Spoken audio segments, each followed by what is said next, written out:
Welcome back to Walking Away from Arcadia. Today is the first half of a two-parter.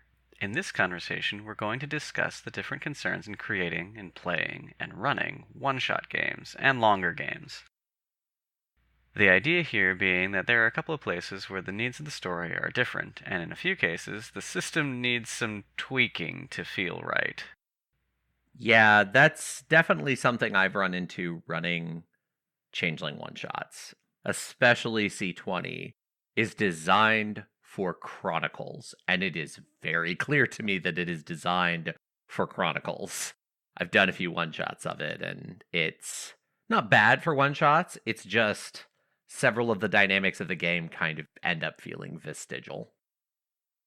We should probably start with the things that are in common between the two design styles, the two play styles, the two lengths of the game. In all cases, you need to sit down, preferably with your players, but not always, and decide what kind of a story you're going to tell. I find, especially with one-shots, this is harder to do. A lot of one-shots are run at conventions, and you have to have everything planned out and designed before you even potentially meet your players. So, in that respect, you just have to kind of go for it. I have one scenario that I've run at two different conventions. I ran it at ValorCon and at Gen Con this last year. Totally different set of players. They engaged with the themes in completely different ways. And the first time round, and I thought it would just be kind of a funsies 1925 red cap gangster rhapsody conspiracy shenanigans again, because con game and one shot. But I ended up kind of getting into X card territory. I did the whole like sleazy gangster thing, and I had a female player, and immediately she started reacting poorly. She didn't ask for blackout, but I don't know if she was comfortable doing that. And I went, nope, we're pulling away from this immediately. So, even if you're running with your friends, a lot of times one shots are, what are we doing tonight? I don't want to get out of board game. Let's do a role playing game. Can we be ready to run a role playing game in 30 minutes? Let's do this thing. There isn't really time for negotiation. It's a little bit easier with your friends, but sometimes you have that one extra plus one person there, and the same dynamics could show up. I feel like you have to be much more aware of that with a one shot game, because the likelihood that you've invested the planning time to avoid those scenarios is lower in kind of all places. Right, and you end up having to referee a little bit between the players more, especially in unknown players territory, but even in just a general one shot, because you'll end up with players making characters who have no reason to be in the same room, let alone helping each other. That is absolutely true. One thing that Simon and I have talked about a little bit as new C20 books are coming out, we're looking at them and being like, should we talk about this book? Would this be worth an episode? And the Ready-Made Characters book dropped. And we both looked at it and we were both kind of like, I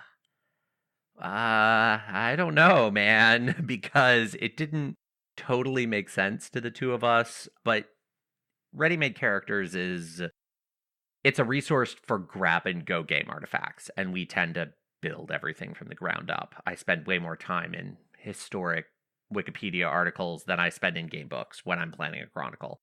And I'm pretty sure Simon is the same. But the one thing that Ready-Made Characters does have that can mitigate some of what Simon just talked about, characters that have nothing to do with each other, you have these templates, and they're real characters. They're not kind of the broad archetypes you used to get. But then at the back of the book, they'll be like, I forget how many there are in the Changeling Ready-Made Characters book. I want to say at least 5, maybe 6 different configurations of characters. They have pre-made motleys, and they'll describe the relationships between each of the members. So you have the basic character write-ups, and then you can say, all right, we're going to do one shot with this motley. Everyone decide which character from this motley you want. Don't just read your backstory, read the relationships you have with the other motley members, and it very rapidly gives you a baseline. Even for one shot, I have to admit, I probably wouldn't use it, but it can be a really great tool to kind of get started there. I remember one shot I ran with the old templates that It was like a Sabbat game. And we were like, roll a die, see which Sabbat template you get. And it was a wreck. We had no reason to interact with each other. We didn't know who our characters were. Again, I don't know if I'd run it, but it is an interesting artifact they've put into the 20th anniversary games and a resource that didn't used to be available. And even if you end up not using those characters, it does provide you a sort of example of how to build a group, especially if you're doing a one shot. You might be writing the characters as the storyteller too. Yeah, that is very true. And if you are doing a one shot and you're building everything, so like if you're doing a con game at a local con and you want to build all those relationships out front, I think it's a really great model to go to. The other thing that's nice, if say you want to do a one shot and everyone does want to make their own characters, but maybe they haven't played Changeling since C20 came out. In my current chronicle, when I had everyone make their characters, they all looked at me and went, "What do I do for my antithesis?" And I hadn't thought about that being a problem. Antithesis makes a lot of sense to me. But then I had to stop and get like inside the head of 5 different characters in one character creation session. And antithesis is kind of intimate. And I was like, well, let me look up some examples. Ready-made characters hadn't come out yet. I grabbed the quick start because it has like 5 ready-mades in the back. None of them have antithesis. And I think they don't have it to give the player the opportunity to choose that intimate thing about them themselves. But still, I didn't have examples to give them, aside from the one character creation write-up in the core book, which is not... I mean, it's an example, but they needed a broader scope. So for me, the one thing I do really like having at hand for new players is here are like 12 antithesis examples. It'll give you an idea of like the neighborhood you need to work in. So when you're thinking about setting up a one shot, the concern for, well, for me, most of the time is what is bringing all these different people together? Because a lot of people for one shots end up playing ideas they wouldn't normally do for a longer game that they think might be kind of fun, but they wouldn't actually want to play for a long period. So they tend toward either extremes or antisocial behaviors. And one of the other ways you can sort of put a lasso around your players and force them to work together is to come up with a social environment that they're in. So you're not necessarily saying, hey, all of you have the same sister, or you all have the same job, or whatever, but you are saying, hey, so 3 of you took Freehold as a background, but none of you took very much. Let's pool that. And that can give you some ideas for what your story hooks are going to be, too. Yeah, and that does also bring up talking about artifacts that can be available. The Book of Freeholds recently dropped. I don't think Simon or I are done reading it, but it has some example freeholds in the back. And, sitting down and kind of looking at those as a starting point, I don't know that you'd want to take one entirely, could be really helpful. Having a common freehold, having a common resource does a lot to rapidly bring players together and align their motivations. Even if you said, okay, you guys are going to make your characters, and while you're making your characters, I'm going to throw this story together for this one shot we're doing.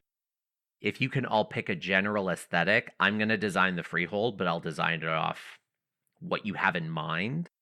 Jumping in and giving the characters a few of the really critical abilities, freehold powers, and maybe even giving them access to different powers. Maybe the freehold has different relationships with each of them, can add a lot of really quick accelerated dynamism that can make the game feel richer than a one shot would normally come out feeling. The one shots I've played, especially the quick one shots with friends, tend to end up feeling a little flat. And so some of those things can flesh them out very quickly. Or just making sure they all hate the she. That's the way the one shot I ran Well, for okay. you guys went. Oh, God, that's so true. You had some time to plan. You knew you were going to run that one shot, and we were all commoners, and we did all hate the she. I had 6 hours to plan. Okay. To be fair, You knew you were going to run that one shot a few weeks before you actually ran that one shot. You may have gotten around to planning it 6 hours before, but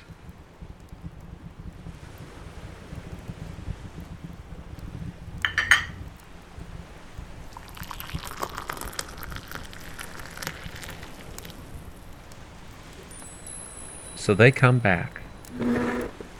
The bright she with their noblesse oblige, and the dark she with their nightmares come back. They come back with their old ways, sealy authority and tyranny and patronage, unsealed darkness and fear and nightmare. And they bring mists in with them in a way the world hasn't seen in ages.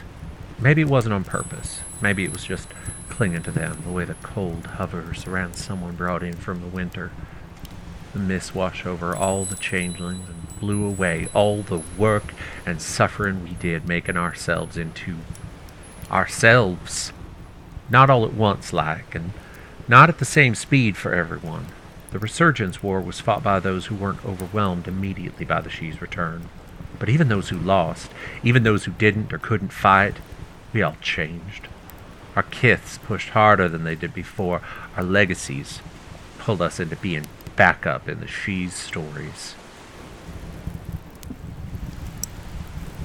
Like the tide pulled up by the moon. You want to know why, Brownie? It's all alone out here? That's why. That's why my friends are all Ghislaine and mortals. That's why you court fae don't know I'm out here. That's why I spit on Cathane courts and parliaments and all that ancient frippery dressed up in modernist drag to placate the plebes. We got on fine without any of that crap for hundreds of years. My last self built this house, and I'll be damned if a single she claims domain over Sarah's memory. Her life is mine to remember and honor and mourn. I spent more lives than even I can remember building myself by myself and for myself. Let them hole up and die in their freeholds and gilded courts, but I'll eat cold iron before they take who I am from me. Oh, your cup's empty. Would you like some more tea? Or maybe something stronger? You look a bit in the vapors, friend.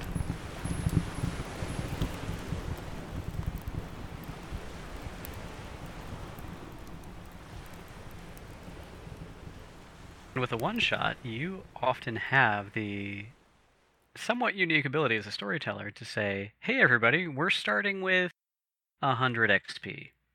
We're not going to run this game very long, so you're not going to have a whole lot of character development going on anyway, so let's start out with ridiculous power levels.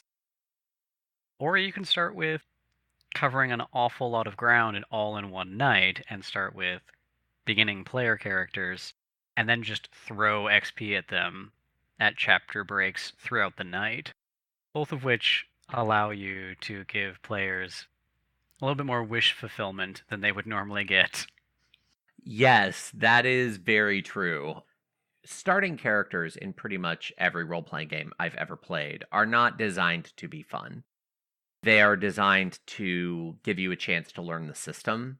I almost feel like when I play D&D now and I start at first level, I'm like, yeah, I mean, I get it, but let's be honest, why are we here?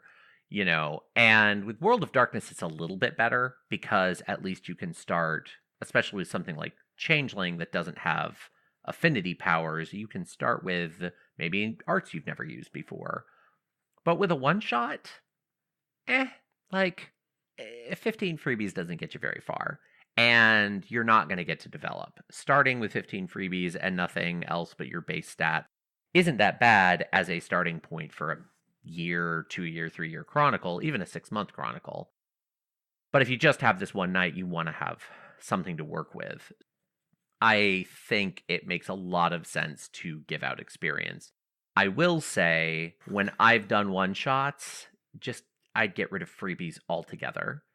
The whole dynamic of like the freebie points spend one way and experience spends another way has always, for me, been one of the crunchy problems with the World of Darkness. If you're going to do a one shot and you're going to start at a higher power level, I would really just say nobody take freebies. Here's your 100 experience. Go from there. because otherwise you open up the door to a lot of weird min-maxing, which, everybody's trying to make their characters really quickly. And if you do introduce a higher power level, you've just added time to character creation anyway. So sweeping that away, I think, is a big advantage. You have a little bit less of the ugh, I'm a starting player character thing going on with Changeling, primarily because of the really weird ways the arts and the realms interact with each other, and now the way Unleashing kind of gives you the ability to take control away from the storyteller every once in a while. But yeah, you still run into a lot of, oh, if only I had those other 3 dots in security or something. Yeah, the other thing I would say, and I tend to do this in longer form games in the first 3, 4 sessions anyway, if I have new players, is if someone says, oh, purchasing this ended up being really stupid halfway through a one-shot session, let them respend those points. Like, it's a one-shot. You're just having fun. Don't worry about it. If you have a lot of super experienced players, maybe don't open up that complexity. But I feel like if anyone is even a little bit inexperienced, just be forgiving and give flexibility. Everyone will have more fun during the session. One of the places that the game itself kind of comes undone in one shot is both of the air quotes here morality traits in Changeling, Nightmare, and Banality don't have a whole lot of teeth in a one shot game. Yeah, that is absolutely true. Especially Nightmare's relationship to Unleashing. You start Changeling with no Nightmare, but your character exists on a perpetual sort of cycle of nightmare building, nightmare building, nightmare building, nightmare building. Oh, I have a bedlam adjustment. I need to do something about that. And if you think about it, the default starting point for Changeling players at the beginning of a Chronicle of everyone having no bedlam adjusted willpower and no one having any nightmare isn't actually a thing that is likely to ever happen at any point in time in any Motley's life. It's just not realistic. From the standpoint of I'm starting a Chronicle, okay, fine, we start at this awkward place because we're entering a Chronicle and we're not going to be there for very long anyway. You're all going to start accumulating at different rates. It's fine. But with a one shot at the most basic level, give everyone some nightmare. The first time I ran the C20 system, and it was just based on the little bit that they'd leaked during the Kickstarter, I ran it at ValorCon a couple years ago. I didn't automatically give people nightmare. And the unleashing system didn't work properly, and nothing felt high stakes, and we had a fun game, but a lot of the dynamics just didn't work at all. When I ran that same scenario at Gen Con last year, I just did a basic, everybody starts with 4 nightmare. I mean, it's a one shot, it's a con game. I didn't want anyone to feel like they'd been seriously disadvantaged, so I did make it the same level. Again, not realistic, but kind of fair. Just having that 3 or 4 starting nightmare, so you had to care about nightmare and you had to track some nightmare dice, that was a big deal. It made unleashing a lot more interesting. I had a player come and sit in on a game in my Chronicle. She was just going to be there for one game, and so I went, okay, here, have an NPC. We'll do a couple quick things so you know what you can spend, and I'm going to roll a d10 to see where you are on your nightmare cycle, because nightmare always careens towards max. I rolled an 8. Her unleashing dynamics were nuts, but that's how the system is designed to play. And so if you want those dynamics to show up in the one shot, you really kind of need to do some of those things to make them matter. Right, we've been using a hybrid, I suppose is the word, system from before C20 came out that is more like C20 that is like second, I feel, but maybe not, where you add nightmare dice to everything you do with magic, and if they trigger on a botch or a critical success, then regardless of what you were trying to do, it goes out of control, and that nightmare point goes away, but it still goes out of control in some way. And that's introduced the potential for the game to have these moments of okay, I really need this thing to happen, and I think it's worth putting my dirty laundry out there for a second, even if that doesn't happen, so I'm going to try it. And we've had a couple of games now that kind of careened off into Silent Hill. Like, we need to deal with some personal problems for this character now because they just triggered 6 nightmare dice all at once, kind of a thing. Oh, And yeah, and those have been really fun. They are. It's a really.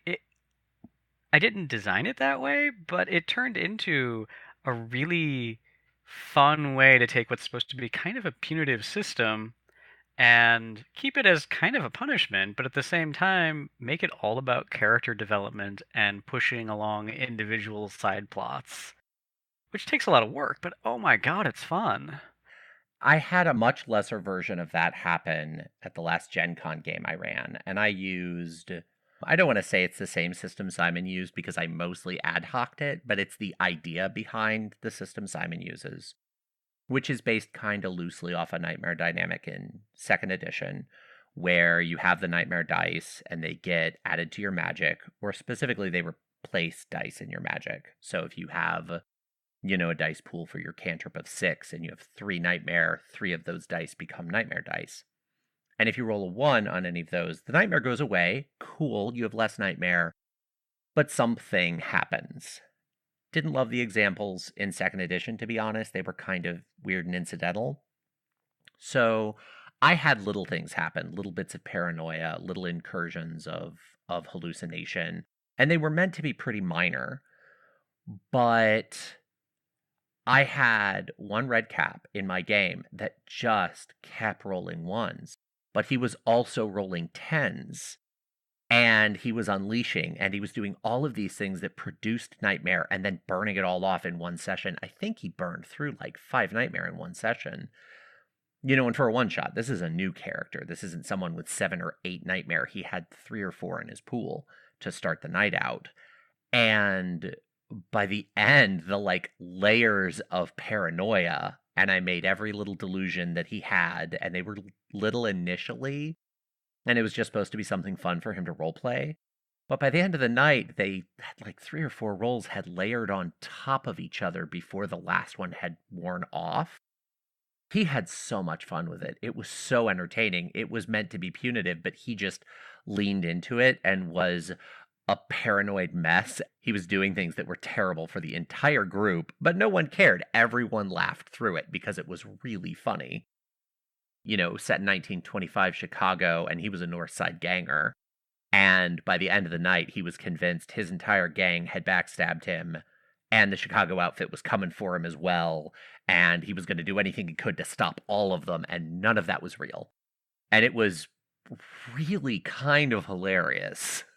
Right, we've had a couple of the little ones go off for one of my players whose character, she hates doctors with a mild phobia, and at one point they were supposed to be running away from, it wasn't really an explosion, but the easiest way to explain it was they were running away from an explosion kind of a thing. And she was going to turn herself into an animal that's so she'd get away faster. And she did, but she did it with a couple of nightmare dice going off. So she had this hallucination about being in a hospital and the doctors talking about her as if she was strapped down to a table kind of a thing. While in the real world, I think she turned into a bird or something and then just immediately fell over legs up, and somebody had to go back and pick her up. Which isn't the worst thing that could happen to somebody, but at the same time, it was really awkward for the game. The thing that I think is really interesting about treating Nightmare this way, and I think it's really necessary for one shot, because with the way that the Bedlam system is designed around, you have to get 10 Nightmare to get a Bedlam adjustment, and then it's on the last willpower you're going to spend. Nobody's burning down their willpower that quickly in Changeling anyway. Bedlam adjustments don't really become dangerous until you have 2 or 3 of them, and you can get rid of them by sacrificing epiphanies. It's a pretty manageable system. Like, to get into the point where Bedlam matters in the book system, it needs to be a long chronicle, and you need to be a little negligent, or have a storyteller who is being very intentionally stingy with holdings and epiphanies to pump the system up. Having Nightmare work this way is, one, a lot more dynamic, and it really lends itself to the style of roleplay where you care more about having narrative influence than you care about your character, quote unquote, winning. I mean, nobody likes a story about a character that never experiences any struggle or strife or has any flaws. Like, if that show came on Netflix, none of us would watch it. And the pitch for the storyteller system has always been, we're collaborative storytellers. And I found when I have players that they are storyteller system players, they love this stuff. When I have players who are like D&D players and they want to win, then it becomes a problem. But especially, if you set that expectation and tell them, look, you're telling the story of your character. You're not your character, and you're not leveling to get points to win. Man, having Nightmare is awesome. It's so much fun. Technically, it's a penalization, but It's a penalization that puts the spotlight on your character. yeah, it really does, which is satisfying. The other thing we should talk about with regard to one-shots specifically is what kind of availability of power are you looking at? Even if you're giving your players a lot of XP to make their characters with and therefore expecting a high-level game, how available is glamour? That turns into a huge thing, and to a lesser extent, how available is willpower, and how much does ambient banality really matter, and how many people are going to be running around, maybe not looking to trigger, but they're going to trigger your PCs?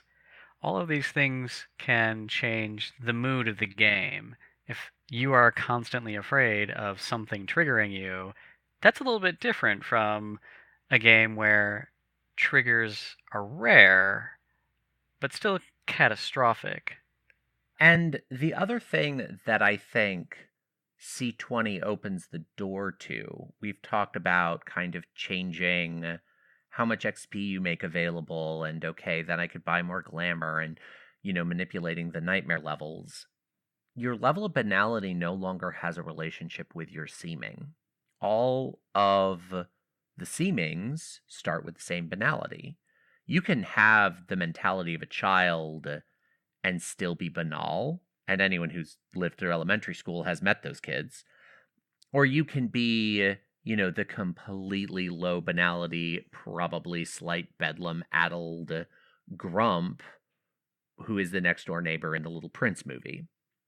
Those are both very viable characters now. But if you're going to do a one shot and you're going to kick up the power, then it's also worth kicking up the banality and saying, okay, you're all getting 100 experience, but every glamour you purchase, you're going to have to take another banality as well. Or I'm going to give out, I have banality cards. And the cards have between 2 and 4 on them, or maybe 1 and 4. And whatever you draw, that's the extra banality you take over your starting character. And then everybody roll a d10 to see how much temporary banality you have. And so it's more like capturing a moment in time from a long form chronicle from characters that have the ravages of dealing with the world in that moment, as opposed to that kind of default starting point that the character generation system puts you at. I still think the way the banality systems work in C20, if left unmodified, they're not super intimidating, but doing that stuff will get you a lot closer to having banality play a part in your one-shot game. The last thing I can think of to consider for one-shot games is determining whether your game is going to take place primarily or exclusively in the autumn world or the dreaming, or even if it is in the autumn world, if it's primarily chimerical, determines a lot of the feel and the availability of power for your characters, because things that happen in the dreaming are primarily, maybe exclusively, without glamour cost, and things that happen in the autumn world are primarily, or maybe even exclusively, with glamour cost. And those things contribute to different feels. Yeah, it also very much controls the scale and scope of what you can do. It's worth noting in C20, and this is one of the rules in C20 that made me scratch my head a lot. Cantrips don't all become free until you get to the far dreaming, even though the definition of what weird is doesn't apply even in the near dreaming. So that's a little weird. That pun was not intended, and I apologize to everyone. But it's if you're going to be in the dreaming, especially for a one-shot game, if you're deciding to do that, then you're already kind of deciding on a certain scale, and it's better, in my opinion, to be, well, there's no autumn world here, so everything is chimerical, because that is the truth. I think that helps also control that moment where it's like, I have no glamour left, what am I doing? Whereas a one-shot game in the autumn world, resources really maybe should be a dynamic. And especially if you want a one-shot that feels dark and claustrophobic and leans into the horror and you want to make banality matter, the very first Changeling one-shot I ever ran in high school was a bunch of changelings that were asked to save a newly chrysaliced she. And it was a big deal, and I had some story about how a she had gone through chrysalis because we didn't have autumn she back then.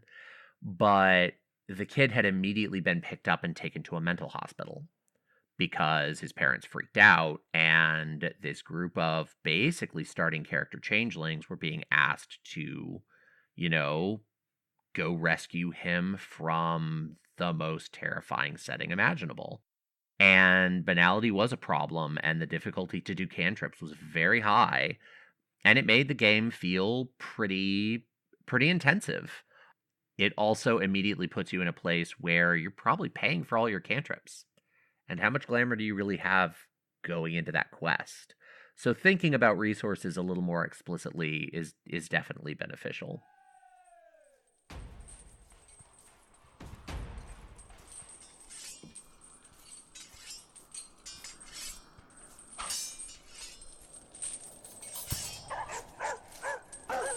Janie, dim the cameras on 5, then hit the spots, ready on the pinball.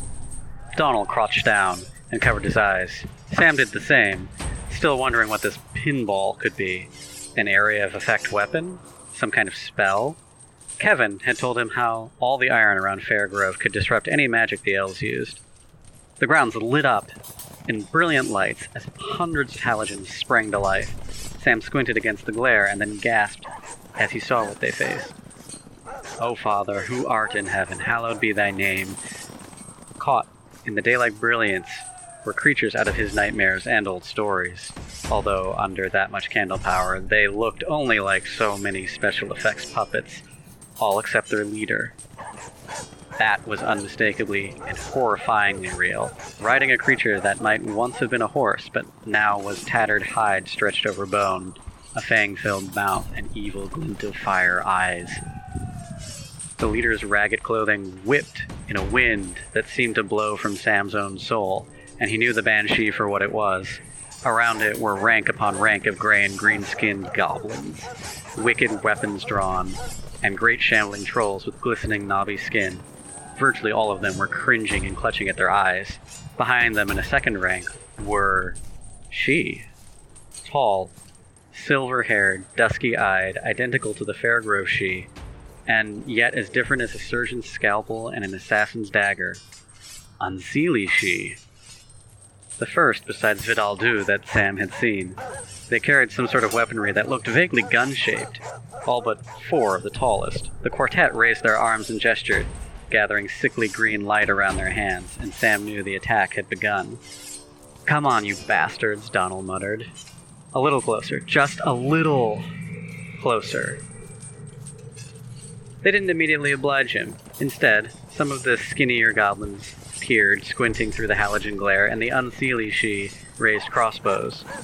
They looked odd, When they fired them into the trees, where the hidden humans with firearms were waiting, Sam realized why. Fairgrove wasn't the only group to have pirated technology. Although this was a simpler level of tech, it was no less deadly. The unseelie Shi had armed themselves with compound crossbows. The bolts glowed with the same evil green as the mages were gathering about their hands. Shit! Donald spat. Elf shot. Those pricks brought elf shot. From the sudden cries of pain in the trees, those bolts had found marks among the humans. Some shots rang out from the trees in answer, but the unseelie mages cast a curtain of deflecting energy across their front ranks, and 4 boggle mages appeared from the woods. That'll be their attackers. Encouraged by their success, the enemy leader gestured his troops to move forward under the crossbowmen's covering fire. The boggle mages gestured as if to throw something.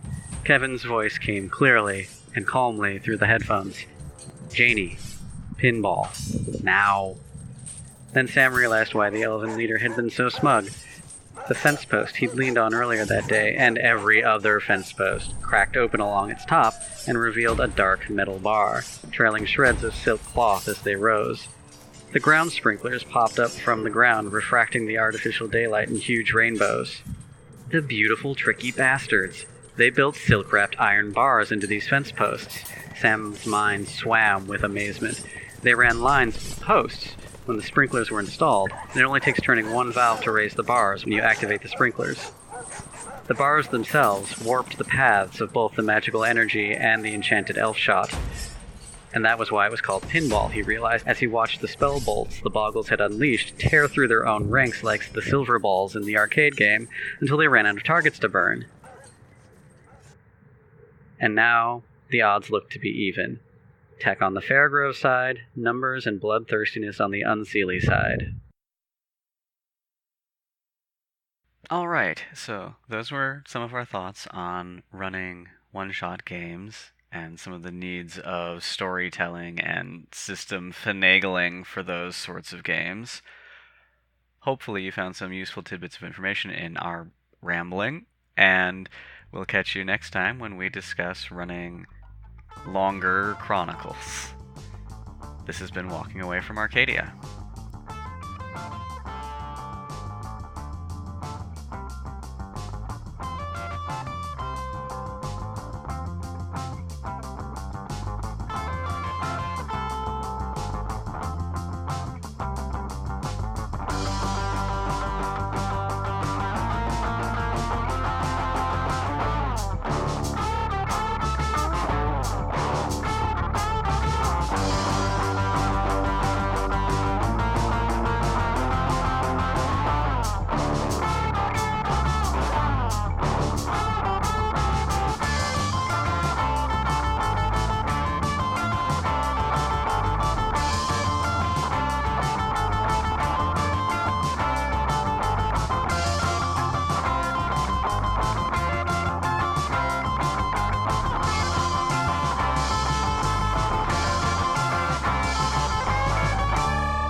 The readings from this conversation were from Through the Mist Darkly by Simon Eichhornchen and Born to Run by Mercedes Lackey.